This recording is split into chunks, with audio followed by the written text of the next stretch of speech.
Hi, and welcome to another mail call. This is Jim Starkweather with the KitMaker Network, and we're going to be opening up some boxes. We have this box, and then we have this box. Yeah, that's a big one. All right. Well, so I hope you guys have had a good week or two. I think it's been a little while since I did one of these. Last week was not very productive. We had July 4th smack in the middle of our week, so I decided to work Saturday and take Sunday, Monday, Tuesday off, because we usually have it like a 3-day weekend kind of thing. So here in the United States anyways. So I did that, but then my wife needed me one of the other days, and so I ended up only working like 2 days. Actually, no, I worked, yeah, Sunday, Monday, Tuesday. All right, so I was thinking I was going to work Wednesday, Thursday, Friday, but I ended up only working Wednesday and Friday. So I did not get a lot of things done. Alrighty, well, this is obviously a Dragon big box, so we will go ahead and open it up, I guess. Let's see. What has Dragon sent us? First, I've got to get my little platform set up here, adding a little sea of blue, trying not to hit my camera too much. There we go. All right, well, again, these are sent to us as samples for reviews and such. If you're not familiar with these videos and maybe have just stumbled across this one, just to give you some kind of information here. Wow, what am I knocking off? I'm knocking off things, but I don't know what they are. I should probably just left this on the ground. In fact, I'm going to leave this on the ground. And all right, got lots of cardboardy protection things. What do we have right off the bat? We have a Dragon / Platts kit.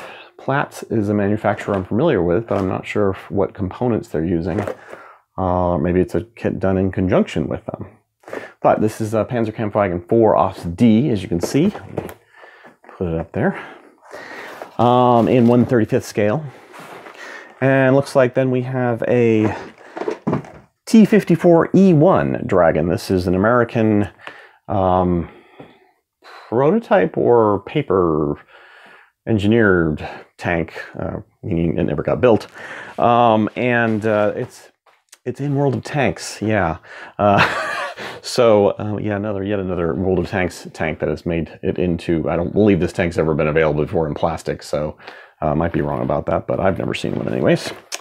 And that's a Black Label 1/35th kit. The Black Label stuff is supposed to be kind of their premium line, but unfortunately some of the ones in the past have come under attack for various inconsistencies and so forth. So hopefully this one will fare a little better. Some of the newer ones have been faring better. Obviously this one is the SDKFZ 250/7 Os A 1/35th scale. Very I wouldn't say common, but this is the mortar version of the 250 series. This one is the Leech Schutzpanzerwagen Schwer Granatwerfer. There we go. That's my best German. It's probably terrible. 1/72nd scale Stug 3 Os F. So that's one we got as well. And then we got a whole bunch more here. Just getting started. IDF, Israeli Defense Force Magach 3 with ERA. This is part of the, again, 50th anniversary of the Six-Day War. They put out a couple of these kits. Looks like this might be number 6, I believe. 06 in the series. But again, 1/35th scale. Looks pretty nifty. And then another very unique tank. This one, or not tank, rocket launcher. This is the M75-2 Tactical Ballistic Missile Launcher. I believe this is US. I'm not really sure. It looks like a US chassis, but I don't know anything about this. So, but being that it's M572, I'm going to guess it's the United States. Probably a European Cold War theater deployed vehicle. And then we have the M67A2 flamethrower tank. Also 1/35th scale. In fact, I think all these are going to be 1/35th scale from this point forward. And then number 5 in the IDF releases oh, I'm losing my stack here. Hold on. Is thanks to that 1/72nd scale, really trying to screw me up, is, let me start stacking these back here a little bit. I shall stack them and hopefully not have them collapse on me. But anyway, so that you can see, getting a long view there of the half-track, the M3 half-track Nord SS-2 anti-tank missile carrier. We'll just have a wall of kits here. And this one is got these obviously large anti-tank missiles, but it looks like a fairly. This must have been used right at the 50th anniversary. This 50th anniversary, that is the 67 war, right? Yeah, because I'm 52 and I was born in 65, so that makes sense. I'm surprised they were still using those half tracks at that point, though. They're World War II era, and it still looks like it's World War II era, other than the missiles or the rockets.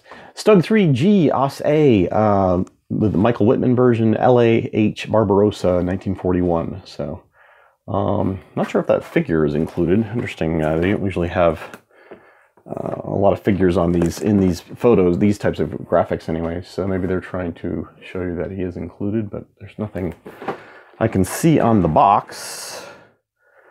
Well, the back of it might be telling. No, don't see any photo or figure mention, any photo of a figure. But the wall continues. Two more. Then we have a STKFZ 250/4 OS-A, so the anti-aircraft version of that 250. These vehicles are always. I mean, I used to like the personnel carrier, the Hanomag, whatever. It used to be what at least what to me it called it back in the 70s. I don't see them called that anymore, so I don't know where that name came from. Whether it was a U.S. military designation, because we don't really see that on the boxes anymore. But yeah, that was one of my favorite vehicles back in the early days of modeling. Which was more like this one, actually, the 251 series. This is an SDKFC 251/1 OS-D MIT 2832 centimeter Wolframen. This is the rocket launcher, obviously, the side-mounted ones. This has been in several games. I think this is in World of Tanks. It's in War Thunder, I want to say, but I might be wrong about that. But it's been in some other games, too. I think it was in, like, the one I'm thinking of, the one with the overview top-down look thing. Not Band of Brothers. It was called something like that. Anyways, all right, moving on. That one will have to just kind of stick there on the side. All right, so that finishes off the Dragon box rather effectively. And that just leaves us with this box that has been sent to us from Revell. Didn't get any books or magazines in this week or so period. But that's good, because my stack is fairly high still. All right, so it looks like they've sent us one rather classic looking. The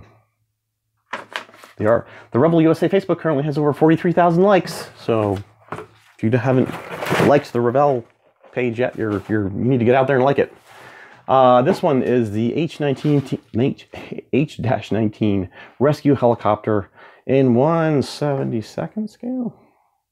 1/48 scale, sorry, 1/48 scale. I'm going to guess that this is an older kit, and because I don't do a lot of these older releases, they send me that much justice. I will at least kind of pop it open here and take a look just to see what kind of plastic we're dealing with. Yes, definitely an older release kit. Lots of flash here on the underside of this, but you know, people who obviously know this kit probably know it far better than I do in terms of whether it's still a valid kit in terms of the helicopter. Because the H-19 rescue helicopter can't be a lot of those out there.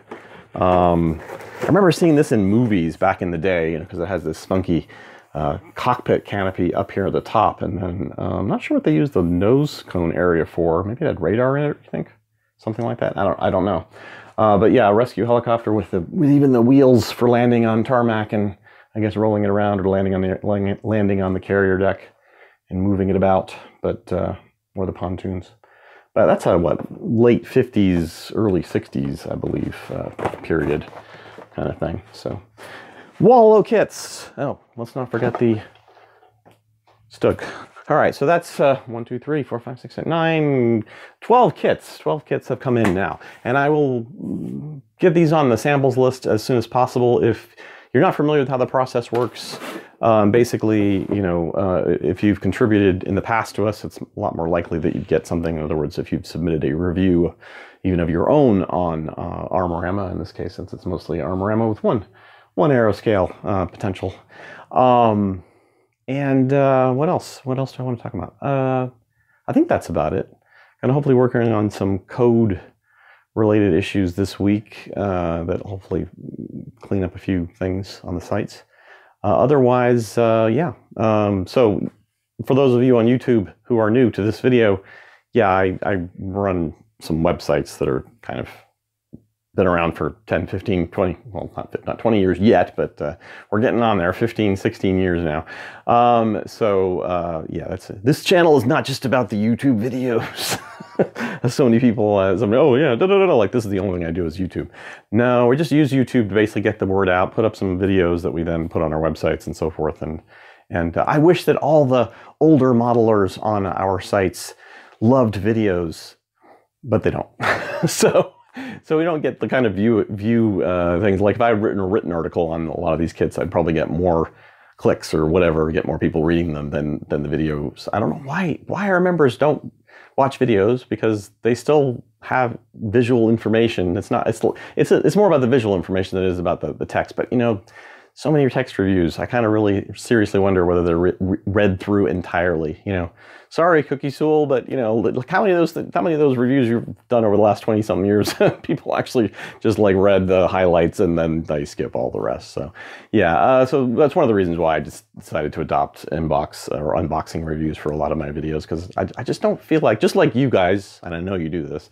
Well, I assume you do this. So I should put it that way, but I know some people just skip to the photos and they skip over the unboxing portion. They might watch the final conclusions or whatever. But the point is that they want to see those things. Just like if I knew I put a text review that was really long and put lots of photos in, people would look at the photos, maybe look at the summary stuff, and then they wouldn't read the rest of it.